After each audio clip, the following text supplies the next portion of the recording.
প্রিয় চাকরি প্রত্যাশী বন্ধুরা, প্রাথমিক গণশিক্ষা মন্ত্রণালয়ের একটি নতুন নিয়োগ বিজ্ঞপ্তি নিয়ে হাজির হয়েছি। আপনারা ভিডিওটি সম্পূর্ণ দেখবেন, তাহলে বিস্তারিত জানতে পারবেন। আর আপনি যদি আমার চ্যানেলটি নতুন হয়ে থাকেন, অবশ্যই চ্যানেলটি সাবস্ক্রাইব করে পাশে থাকবেন। আর যদি সাবস্ক্রাইব করে থাকেন তাহলে অসংখ্য ধন্যবাদ।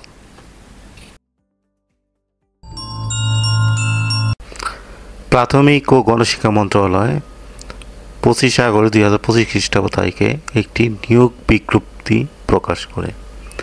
নিয়োগ বিজ্ঞপ্তি অনুযায়ী পদগুলোর মধ্যে হচ্ছে কম্পিউটার অপারেটর, গ্রেড হচ্ছে 13, বেতন স্কেল হচ্ছে 11,000 থেকে 26,590, পদের সংখ্যা হচ্ছে একটি। শিক্ষাগত যোগ্যতা অভিজ্ঞতার মধ্যে হচ্ছে কোনো স্বীকৃত বিশ্ববিদ্যালয় হইতে বিজ্ঞান বিভাগে সম্মান বা সমমানের ডিগ্রি এবং কম্পিউটার মুদ্রাক্ষরিকে সর্বনিম্ন গতি প্রতি মিনিটে বাংলা 25 শব্দ, ইংরেজি 30 শব্দের গতিসহ সংশ্লিষ্ট বিষয় স্ট্যান্ডার্ড অ্যাপটিটিউড টেস্টে উত্তীর্ণ হতে হবে। তার পরবর্তী পদ হচ্ছে 60 মুদ্রাক্ষরিক কাম কম্পিউটার অপারেটর, গ্রেড হচ্ছে 13, বেতন স্কেল হচ্ছে 11,000 থেকে 26,590। এখানে পদের সংখ্যা হচ্ছে 6টি। শিক্ষাগত যোগ্যতা অভিজ্ঞতার মধ্যে হচ্ছে কোনো স্বীকৃত বিশ্ববিদ্যালয় হচ্ছে স্নাতক বা সমমানের ডিগ্রি, কম্পিউটার প্রশিক্ষণ প্রাপ্ত, 60 টিভিতে সর্বনিম্ন গতি প্রতি মিনিটে বাংলা 45 শব্দ, ইংরেজি 70 শব্দ থাকতে হবে।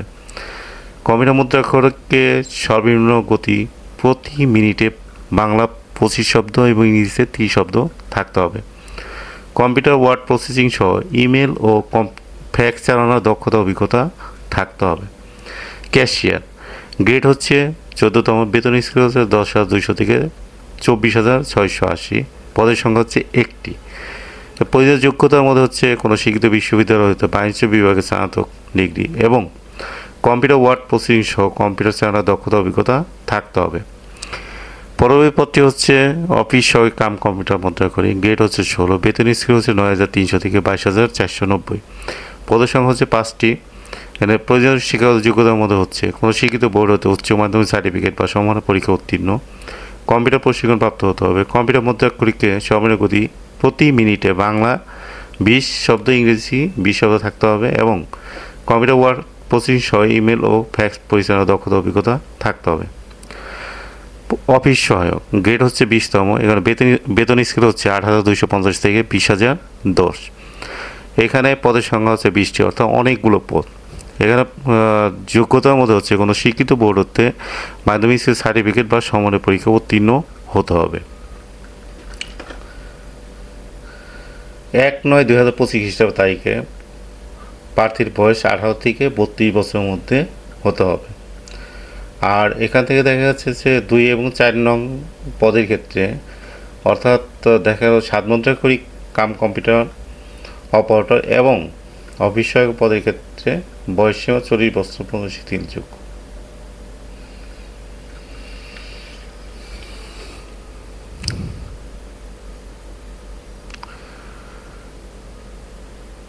আর 2 এবং 4 নং পদের জন্য বয়সসীমা হচ্ছে 40 বছর পর্যন্ত শিথিলযোগ্য, অর্থাৎ 2 এবং 4 নম্বর পদ হচ্ছে 7 মুদ্রিক কাম কম্পিউটার অপারেটর এবং অফিস সহায়ক কাম কম্পিউটার মুদ্রাক্ষরিক, এই 2 পদের জন্য বিভাগীয় প্রার্থী, অর্থাৎ এখানে বিভাগীয় প্রার্থী বলতে সচিবালয় নিয়োগ বিধিমালায় যারা নিয়োগপ্রাপ্ত আছেন তারাই শুধু আবেদন করতে পারবেন। আর সরকারি, আধা সরকারি ও স্বাস্থ্য প্রতিষ্ঠানে চাকরিরত প্রার্থীগণ যথাযথ কর্তৃপক্ষ অনুমতিক্রমে আবেদন করতে পারবেন, তাহলে তার চাকরিকালটা সংরক্ষণ হবে। আবেদন করা যাবে mopme.teletalk.com BD থেকে।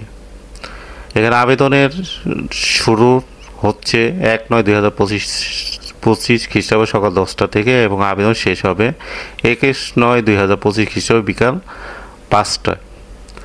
এখানে ছবির ক্ষেত্রে বলা হয়েছে যে দৈর্ঘ্য হবে 300 পিক্সেল এবং প্রস্থ হবে 300 পিক্সেলের, স্বাক্ষর হবে দৈর্ঘ্য 300 পিক্সেল এবং প্রস্থ 80 পিক্সেলের। এখানে ছবি সর্বোচ্চ সাইজ হবে 100 KB এবং স্বাক্ষর হবে 60 KB হবে। এই পদগুলোর মধ্যে থেকে 1 থেকে 4 নং পদ, এখানে যে 4টি পদের কথা বলা হয়েছে, সেই ক্ষেত্রে ফি কাটবে হচ্ছে 112 টাকা এবং 6 নং পদে অফিস সহায়ক পদের ক্ষেত্রে 56 টাকা ফি কাটবে। আবেদন করার পর আমরা যে ইউজার আইডি পাবো সেই ইউজার আইডি দিয়ে টেলিটক নাম্বার থেকে MOPME স্পেস দিয়ে ইউজার আইডি লিখে 164 নাম্বার পাঠাতে হবে। পাঠানোর পরে যে SMS আসবে সেই SMS এর পিন নাম্বার দিয়ে আবার MOPME স্পেস দিয়ে ইএস স্পেস পিন নাম্বার দিয়ে আমাদের 164 নাম্বারে পাঠাতে হবে। আর প্রার্থীরা যখন পরীক্ষায় টিকবে, ভাইবা পরীক্ষার সময়, তখন তার প্রয়োজনীয় অন্যান্য ডকুমেন্টগুলো তখন ভাইবা বোর্ডে। এই ছিল প্রাথমিক গণশিক্ষা মন্ত্রণালয়ের নিয়োগ বিজ্ঞপ্তির বিস্তারিত।